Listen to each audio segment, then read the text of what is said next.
What's going on, gamers? This is just going to be a video about me in the background talking and no need to really highlight anything, but it's about PlayStation 6 versus Xbox Helix and about how it doesn't matter how much more powerful you think the Xbox Helix will be, it is going to be irrelevant.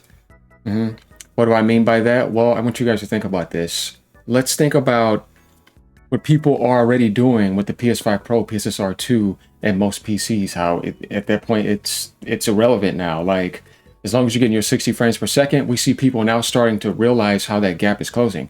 When it comes to PS6 and when it comes to Xbox Helix, Sony's going to have PSSR 3, right? Microsoft may have something like FSR 4.5 or whatever, but at that point, it does not matter anymore because the gap is going to be so closed with even just PCs on the market, definitely high-end PCs right now, that it will not mean anything. What's going to matter is what you have to offer people to make them think that, or look at it like, what's going to be the use for this past power? We're getting past that now. Like, it's now about what can you offer? And with Xbox having no identity, because we're going to see till now, all the way till the Helix launch and the PS6 launch, what's going to be the change when Asha's there? What is she going to do to make people want to get the Xbox Helix? And I'm telling you right now, if they don't have an affordable price model, it's not going to matter because you're not going to offer anyone any exclusives. Yeah, like if you have no exclusives, why would I look at that when I can already have the high-end PC that you're about to launch that's going to be there? The difference is that we'll just have to wait on RDNA 5 at that point. But if you already have RDNA 4 right now with the latest card, I'm pretty sure when that comes out, you'll be able to get RDNA 5 for your card right now. You'll be able to have the CPU that you can get on the Helix and PS6, and you can get as much RAM as you want right now, though we know how ridiculous that is. But when I look at the PlayStation 6, I'm like, no matter what, I know nobody's going to blow the PS6 away in comparisons. Matter of fact, it's going to be hard to tell at that point because the wall's going to be so closed, it's not going to matter. It's going to be about who could do path tracing at 60 frames per second, maybe, right? You know, something like that. But I don't see how the PS6 would not be able to do that. Definitely with like games that are already out now. When I look at the PS6, I'm going to be like, okay, I have an entire ecosystem that I know I can trust that I'm invested into. I have exclusives that you're not going to be getting because Sony's not going to be sharing their single player games coming to PC. You're never going to get Demon Souls. You're never going to get Bloodborne. You're not going to get the next gen Bloodborne, right? You're not going to get Gran Turismo 7 or 8. You're not going to get Astrobot. You're not getting Ghost of Yotei unless that changes, right? You're not getting Marvel's Wolverine. You're not getting Intergalactic. You're not getting Uncharted 5. You're not getting Last of Us 3. You see what I mean? Like, you've got some of those other games, which is good, but all these new games coming, you're not going to be able to get them. And there was actually an article talking about where PC gamers are going to have to be ready to upgrade their rigs if they're going to want to be able to play some of these PlayStation 6 games, because you're going to actually have to have those requirements now. It's getting to that point where it's different now. Whereas, like, when you think about before, PC rigs were always ahead easily to max out and play console games, right? But now it's like, no, man, as we get to the PS6 generation, if there's going to be some exclusives there, you better have some really good PCs to kind of get close to that, right? Or you're going to be the one that's in the back now. That's the thing.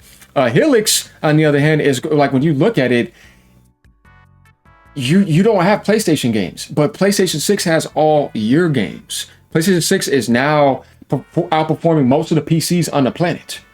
PlayStation 6 is playing all Xbox games at higher settings than PC, and it has exclusives that you can't have, and it has PSSR 3 all day. Like, they have their own dedicated system, right? But when I look over at Helix, what do you have that PC's not already going to have? You're basically just going to do everything it's doing except possibly backwards compatibility feats for Xbox Series X, S, Xbox One generation, and the 360 generation, if those titles are not already on PC in a different route. But for the most part, people don't care. Like, you know what I mean? So other than that, what are you going to have? Because that doesn't actually sell consoles. We know that backwards compatibility is a nice feature, but the problem is that I've never seen Xbox blow up because it had that. We've seen it take down and nobody seems to care because only a few amount of people are playing those type of games. The games that people want to play, they can play them on PC that they want, on GOG, pirating. Steam has a whole database. You see what I mean? You still got the Windows Store in there. You still got the Xbox Store in there. So they already have everything the Helix can do. But when it comes to the PS6, the share play, which is still nice. You can't do anything like that on PC. Sony's haptic feedback, the stuff they do with their controllers, their exclusives, they're getting all the Xbox games, the price point value performance, which we know because of how expensive the PC market is. I mean, they have an identity that exists in there. PlayStation Plus, you can get all those games for the service. The best you can get outside of that is Game Pass, but you cannot get the PlayStation games on a service. You see what I mean? We're talking about identity here.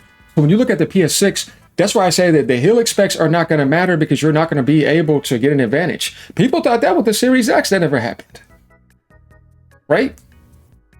No, I said the only advantage they possibly had, maybe a little bit, was the Xbox One X versus the PS5 Pro. It had some more power and oomph on it, right? But even then, the PS5 Pro was such a nice price for $399, and it had all those exclusive games, again, that it didn't matter. It sold 118 million consoles.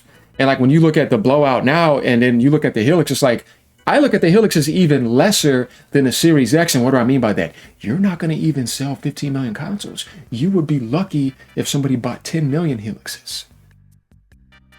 It's going to be a tough sell. So there will be PlayStation 6 versus Xbox Helix comparisons.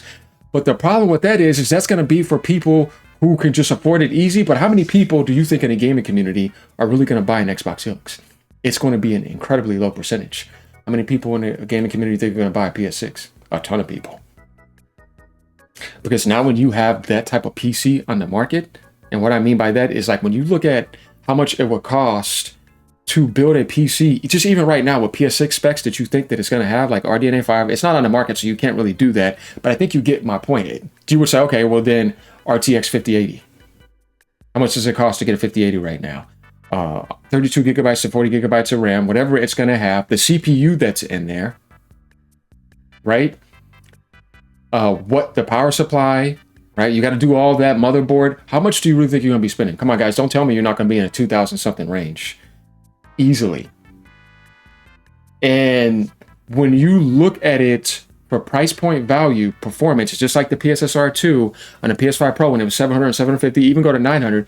On PC, you're going in the $1,500 range. You see what I mean? No matter what, it's the same thing. With the PS6, the gap is going to be wider. Imagine if Sony is selling it for $700, but to build that on the market, it's going to cost you probably $2,000 something. That gap gets wider and wider. But it's not just about that price point value for that, but it has its own exclusive identity. It has its games. You see what I mean? It may be pushing VR again or something else. It's going to have its own handheld that's going to be a part of that as well. So that's why I say that when it comes to the Helix, it's going to be the toughest Xbox ever to sell. I think it's not going to be what you think. I think you guys need to realize that it's going to be in the same ballpark as the ROG and the Steam Deck. And people thought the Steam Deck was successful from a Valve standpoint, but when you think about Xbox, you do think about consoles. Don't lie to me and tell me you don't. No, you do. You're like, you immediately think of PlayStation 2, like it's in you, it's already embedded in you. You can't really get away from it, right? Though you could say I can move past console war, and that's not what I mean. What I'm saying is that competitive pricing and wanting somebody to get in and actually get into your ecosystem and want to support your product. What's the point of putting a product on the market if you're going to tell somebody you don't have to go buy one? Remember that was also dumb too. So what do you think is going to change from Asha right now by the time that Helix launches? Are things going to be different? Are they going to try to go for that identity? Because that's the only way to do it. And if you're going to do that, you have to have a cheaper model that's going to be closer to the PS6's price range. It has to be like $700 or like $600. You have to have a cheaper OEM model. The official model, I mean, hey, $1,000, $1,100, $1,200, right? Whatever. But that cannot be your baseline. Yeah, because you're trying to still do the console game, right? If you're saying that you want to go to exclusives and you're trying to build that up, let's say if they do try this, right? We know how tough that's going to be, though, because it's going to hurt your publishing.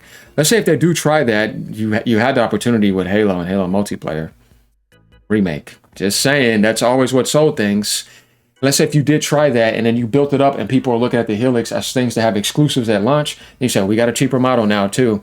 We're going to be selling it for $700 or whatever, or $650. That's your only chance. And then you would be taking a huge risk again. Outside of that, I'm trying to think, how would the Helix be attractive at launch to even be able to compete with the PlayStation 6? It seems like it's just going to be a luxury, optional OEM hybrid model with Xbox backwards compatibility features. for hardcore enthusiasts who want to buy that. And they'll have it at Best Buy and maybe on the website, kind of like the way Valve handles the Steam deck and how they're going to handle the Steam machine. Not going at GameStop saying it's a console in there, trade in your Series X and whatever and get this Helix right here because they got it stocked. You're going to go to Walmart, Target, and you're going to see them stocked all over because Microsoft's getting ready to sell 1 million and sell out real quick and get ready to get another 1 million for the holiday and try to sell like a couple million in the holiday. Man, I don't see that. How would that be possible? Unless you have a cheaper model and you have a reason for people to want to get that, where they're like, look, if you were going to go build a PC for this, just like the PS6, it's going to cost you twice as much as this. So maybe hardcore PC gamers or people who are on Steam too are looking at that and saying, I can still play Steam on that, right? Windows is probably better by then. Other than that, it's going to be tough, y'all. I want you guys to let me know what you think about that. This is a custom video that I'm making where I feel like the PS6, PSSR 3 is not going to have any competition, and it's going to look just as good as anything, no matter how good your PC is, you think, and at that point it won't matter. The only thing you're going to have is, I could do path tracing at 80, 100 something frames because I spent like $3,000 something on this PC. Okay, man. But if they're getting path tracing 60, at that point it doesn't matter. And everything else outside of that, you know damn well it's going to be ray tracing, ultra, 80, 120 frames per second with PSSR 3. And Sony will have multi-frame gen and frame generation. So it does not matter anymore because we know frame generation is coming soon. And we know PS6 will have multi-frame generation. If you could already do that on the cards now and it's getting RDNA 5, let's not play games. This Helix is going to have multi-frame generation and frame generation as a baseline. So at that point, it's like, that's not going to work anymore. So you can't tell me path tracing is not going to be 60 frames per second on PS6 because they're going to have frame gen with it. And you're going to be able to get that boost and get that extra 30, 40, 50 frames. Minimum. It doesn't matter how you want to play this game. All that is over with now. That's why I'm saying, what is going to be the selling point for an optional PC with no identity, but with backwards compatibility features? It's something to really think about, guys. So you have to really face that. That's why I have in this headline, I don't think it's going to matter when you say it's this much more powerful than the PS6. Dude, that doesn't matter because it's going to be so powerful. The PS6, that 85%, 90% of PCs are going to get absolutely smoked. At that point, even PC gamers are not going for that. That's why I say if they're not doing it, it's going to be a hard sell for you. You see what I mean? You have to have something that's going to give somebody a really good value and a certain type of identity. Even Phil Spencer said it when he was in. He's like, we can't have the same thing. There needs to be console innovation. There has to be some innovation. Shuya Yoshida said this about the PS6. It has to be, or Sean Layden, it has to be more attractive than just a PowerPoint presentation. Like, it can't just be about specifications. There needs to be more to it, and we know this. And Sony realized that quick. Now they got their PSSR 2, they got the PSSR 3 coming. They're going to get frame generation, multi-frame generation, only on PlayStation single-player games. Exclusive aspects with their controllers as usual. They usually have something like SharePlay, and you see the thing about downloading the game on the cloud and barely using up any hard drive space or SSD space. Those type of things where there has to be multiple aspects that are going to be attractive past power, because everybody's getting to that point to where they're starting to realize after the PS5 Pro, PSSR 2 dropped, that what are you going to do now? What, path tracing? Okay. But if I'm getting my performance 60 frames per second and native 4K like image quality, I don't care. Right? So this is the kind of topic that I wanted to talk about. We're not looking at anything else. No, this is just AGN with a nice background. Hopefully you guys like that. And we're just talking about PS6 and Xbox Helix and why the Helix specs are irrelevant. It doesn't mean anything. It used to mean something before, but where we're going to be at now, like even people in the PlayStation, as I said, what's going to be past this? The power to move people from PS5 to PS5 Pro, because there's still going to be cross-gen there, and you still need to sell your games. And if you are going to be making games only in the PlayStation ecosystem, and we know this, you have to still have that PS5 base and the PS5 Pro base to help you get sales, so you can say, okay, let's try this exclusive only here, if you're going to be cutting off PC. For like certain single-player games, obviously, not multiplayer or live service. I would never do that. I think that needs to be day and date everywhere. So yeah, leave a comment down below. Let me know what you guys think about this type of discussion. I enjoy doing this type of stuff, and all the support people have been giving me, I appreciate that too, guys. Keep on gaming no matter what platform you're on. And like I said, if you're a diehard Xbox guy that makes you happy, why would I ever beat that down? I'm not here to beat down any Xbox gamer. What I'm here to do is tell the truth and sometimes pull down the curtain and be a little bit blunt sometimes. And I think certain people's feelings get hurt because they can't handle AGN's fire. Right? Yeah. All right. But anyways, if you plan on getting a Helix, hey man, I'm not going to look at you as being any lesser as anybody else. That's you. Go ahead. But I just don't think that a lot of people are going to want to buy it. That's just my take, because I don't see why. Later, y'all, unless something changes from now all the way to that point. Let's keep watching and see. Peace.